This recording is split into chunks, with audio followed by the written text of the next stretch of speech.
Nazanin s'est fiancée quand elle avait 5 ans. À 10 ans, elle était mariée. La famille de son mari de 12 ans l'a acheté pour $3 500 il y a 6 ans. Ses parents l'ont vendu pour récolter de l'argent dans le but de soigner leur fils malade, le frère de Nazanin. La douleur de mon fils était insupportable. Quand j'ai regardé son visage, j'ai pensé qu'on devrait prendre l'argent.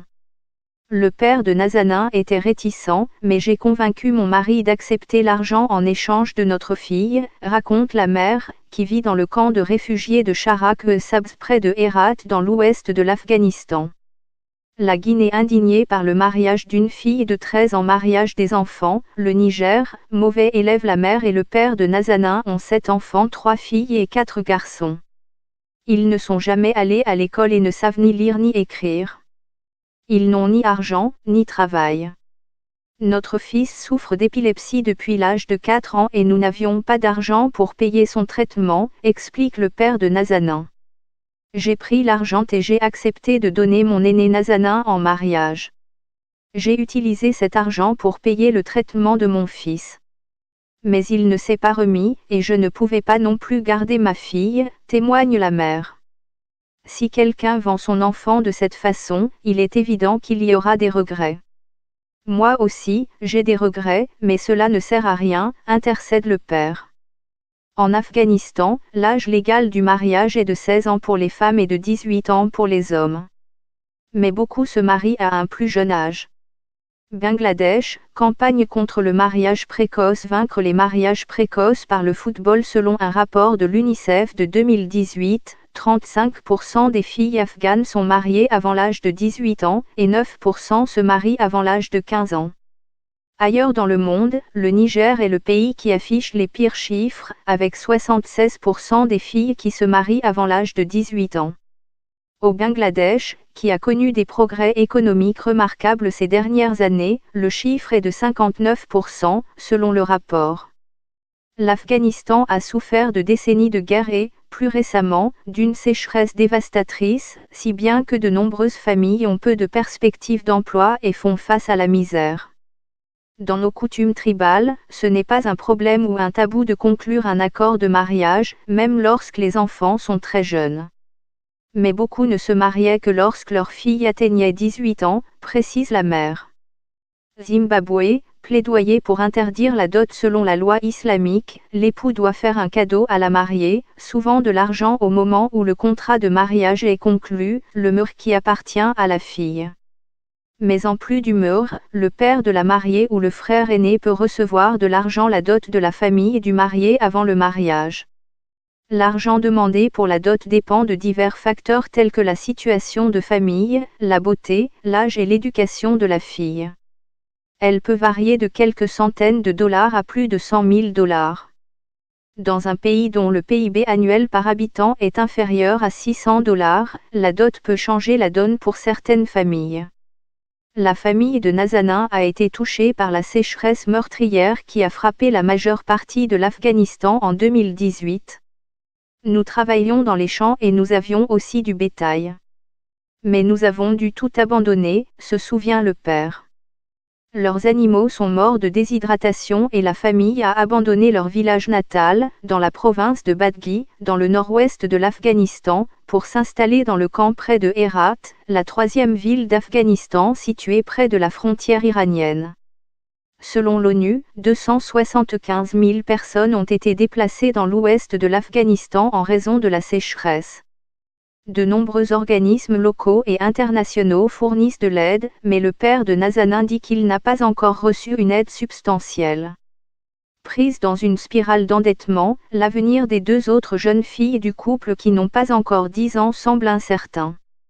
Si ma misère continue, et si je trouve quelqu'un qui est prêt à donner de l'argent pour mes autres filles, je ferai la même chose pour elles. Mes prêteurs m'appellent 2 ou 3 fois par jour pour me demander de les rembourser, déplore le père de Nazanin. Touchée de plein fouet par la sécheresse et les déplacements forcés, la famille a opté pour un mariage précoce afin de réduire les dépenses alimentaires. L'année dernière, lorsque Nazanin a eu 10 ans, la famille a organisé son mariage, qui a réuni plus d'une centaine de personnes. J'ai donné tout ce que j'ai pu à ma fille. L'argent pour financer le mariage n'était pas énorme, dit son père. Si nous n'étions pas dans un tel désespoir, nous n'aurions pas accepté le mariage d'une si jeune fille. Je jure que je ne l'aurais pas fait, mais j'avais besoin d'argent. Je n'avais pas le choix, se confie le père. Que pouvions-nous faire? C'était la seule option qui s'offrait à moi. Je ne suis pas seul, beaucoup d'autres ont fait de même en raison de la sécheresse et de problèmes financiers, explique-t-il. Un rapport de recherche publié en 2015 par le Conseil norvégien pour les réfugiés indique que les femmes et les filles déplacées vivant dans des campements informels situés dans les zones urbaines sont particulièrement exposées au risque d'être mariées à des hommes plus âgés, qui sont plus à même de payer la dot. Tchad, l'Assemblée nationale abroge la peine de mort et interdit les mariages précoces vers un consentement sexuel à 16 ans au Kenya, mais Nazana, aujourd'hui âgée de 11 ans, n'est pas mariée à un homme plus âgé. Une petite chance, peut-être. Elle a passé 2 mois chez son beau-frère. Il la traitait comme leur propre fille. Son mari a environ 12 ans. Il est aussi très timide et ne parle pas beaucoup, raconte la mère. Nazana n'a jamais été consultée au sujet de son mariage. Sa mère et son père n'ont jamais parlé à leur fille des rôles et des responsabilités que comporte la vie conjugale et sans surprise, Nazana a eu du mal à s'adapter. Elle ne dit rien. Nous avons pensé que Nazana n'était pas heureuse parce qu'on lui manquait. Nous leur avons demandé de laisser notre fille rester avec nous quelques années de plus, témoigne sa mère. Nazana est de retour avec ses parents. Ses beaux-parents ont promis de la reprendre dans 2 ou 3 ans. Elle ne sait pas comment se comporter avec son beau-père, sa belle-mère et son mari parce qu'elle est très jeune, dit son père. Ils vivent dans la province de Nainruz. Il y a 10 jours, notre gendre est venu et est resté avec nous pendant quelques jours, poursuit-il. L'UNICEF a documenté 161 fiançailles et mariages d'enfants à Herat et Badgui entre juillet et octobre de l'année dernière. Sur ce nombre, 155 étaient des filles et 6 étaient des garçons. Le mariage des enfants est une norme sociale bien ancrée dans certaines régions du pays. La situation est aggravée par la guerre et la sécheresse, a déclaré Alison Parker, chef de la communication de l'UNICEF en Afghanistan. De juillet à octobre, les mariages d'enfants ont connu un pic. Mais depuis lors, il y a eu une importante intervention du gouvernement, ce qui a eu pour résultat une forte réduction de ces mariages. Le gouvernement afghan met en œuvre une ambitieuse campagne quinquennale visant à mettre fin à tous les mariages précoces et forcés d'ici 2021. Un projet de loi visant à relever l'âge minimum du mariage pour les filles à 18 ans est en cours d'examen au Parlement. Les organismes d'aide tentent de rétablir les moyens de subsistance des personnes déplacées.